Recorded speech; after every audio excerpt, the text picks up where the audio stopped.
В течение суток нанесено поражение 74 артиллерийским подразделениям Вооруженных сил Украины.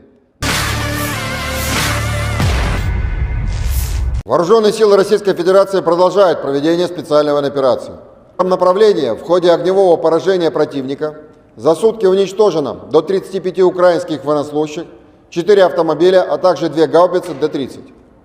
Оперативно-тактическая армейская авиация, ракетными войсками и артиллерией группировок войск Вооруженных сил Российской Федерации в течение суток нанесено поражение 74 артиллерийским подразделениям Вооруженных сил Украины на огневых позициях, живой силе и технике в 128 районах.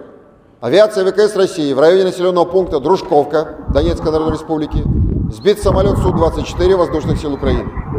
Средствами противовоздушной обороны в районе населенного пункта Крым Херсонской области сбит самолет Су-25 Воздушных сил Украины.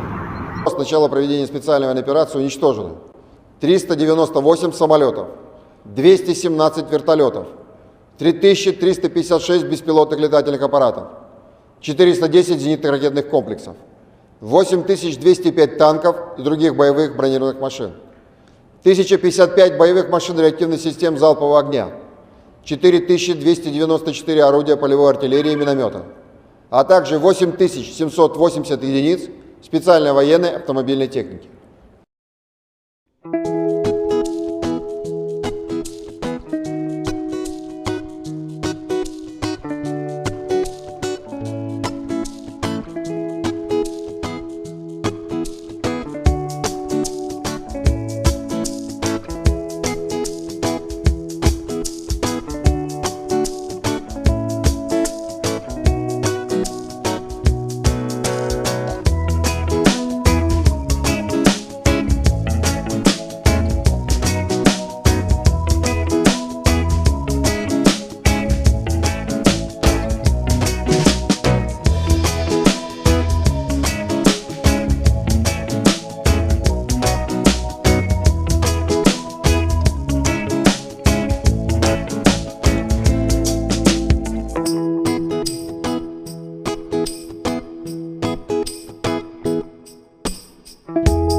Terima kasih sudah nonton.